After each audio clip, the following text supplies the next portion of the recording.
Hello दोस्तों, code for job channel में आपका स्वागत है। लास्ट टाइम मैंने आपको कंस्ट्रेंट कराए थे। आज मैं बताऊंगा आइडेंटिटी कॉलम कैसे क्रिएट करते हैं। ठीक है ना। आइडेंटिटी कॉलम पहले होता क्या है ये बता देता हूँ। जैसे कभी कभी हमें क्या रहता है कि हमें डेटा की वैल्यू इंसर्ट करानी रहती है। कोई भी डेटा इंसर्ट कराते हैं हम लोग टेबल में, किसी भी टेबल में। तो मान के चलिए हमने एक कॉलम दिया आईडी नाम का। जब हमने आईडी कॉलम दिया तो हम चाहते हैं कि उसकी वैल्यू एक एक करके बढ़ती रहे। जैसे पहले इंसर्ट करा तो एक हो जाए ऑटोमेटिकली, फिर दूसरे पे दो हो जाए, तीन हो जाए। हर बार हम आईडी पास तो नहीं करेंगे। मान के चलिए हमारे पास 1 लाख रिकॉर्ड है और हम 9,999 बार रिकॉर्ड इंसर्ट कर रहे हैं, तो हमें याद थोड़ी ना रहेगा। या मान के चलिए, मतलब एक मैं नहीं यूज कर रहा उस टेबल को, मतलब 1,000 लोग यूज कर रहे हैं। तो 1,000 लोग डेटा इंसर्ट करेंगे तो ऐसा तो नहीं कि भाई सब याद रखेंगे कि आईडी की वैल्यू क्या होनी चाहिए। तो इससे अच्छा क्या रहता है, हम उसे आइडेंटिटी डिफाइन कर देते हैं। आइडेंटिटी डिफाइन में क्या रहता है कि वो ना इंक्रीमेंट करता रहता है एक पर्टिकुलर नंबर को। जैसे कि ये है, जैसे कि मैं आपको बता देता हूँ। ये इंक्रीमेंट के केस में यूज होता है ना। ये एक टेबल है, इसको मैं कॉपी कर लेता हूँ और क्रिएट कर देता हूँ। थोड़ा सा स्पीड स्पीड अप हो जाती है ना। तो ये एक टेबल क्रिएट हो गई। इसमें हमने जो पर्सन आईडी है उसको 1 1 दे दिया है ना।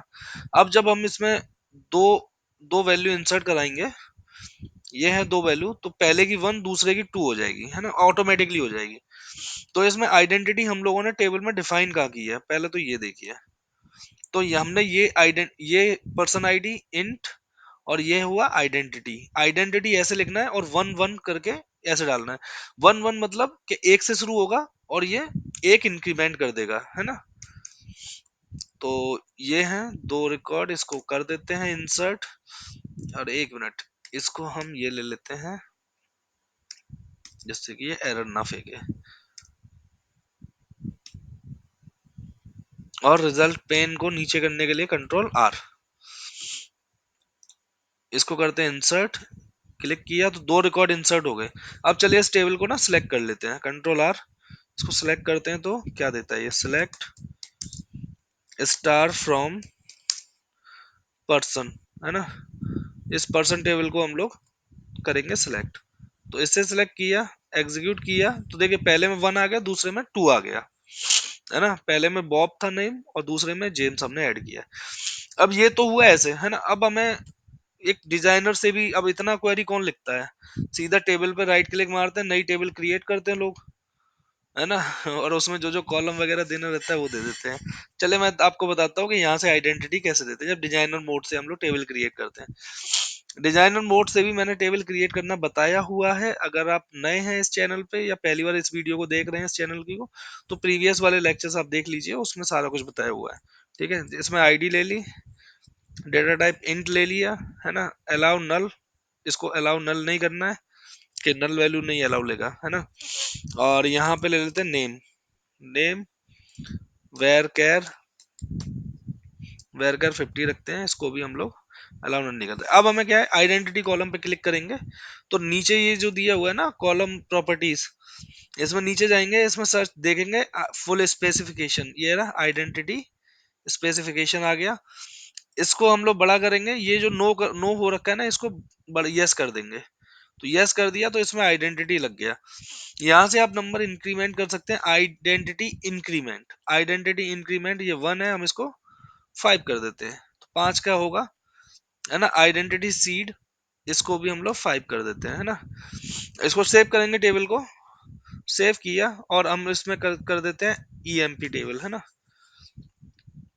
ईएमपी टेबल कर दिया।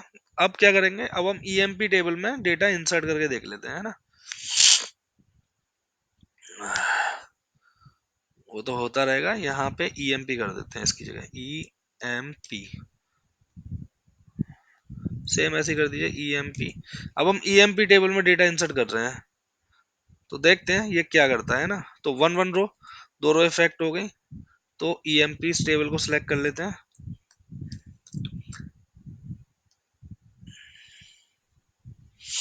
तो देखिए पहले का 5 आया, दूसरे का 10 आया।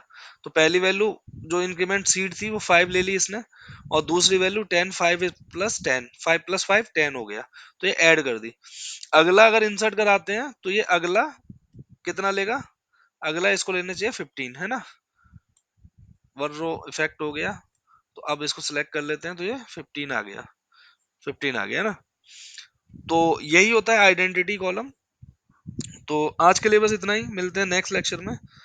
कल मैं आपको सिलेक्ट कमांड बताऊंगा। चलो आज ही बता देता हूँ सिलेक्ट कमांड भी यार। सिलेक्ट कमांड होती क्या है? तो सिलेक्ट कमांड होती है कोई भी, ये वाली है सिलेक्ट कमांड यार, कोई भी डेटा अगर हमें सिलेक्ट करना हो तो सिलेक्ट कमांड यूज करते हैं, है ना। इसमें भी कई सारे केसेस होते हैं कि सिलेक्ट कमांड आप ऐसे ही यूज करते हो स्टार लगा के। कॉलम नेम भी दे सकते हैं यार।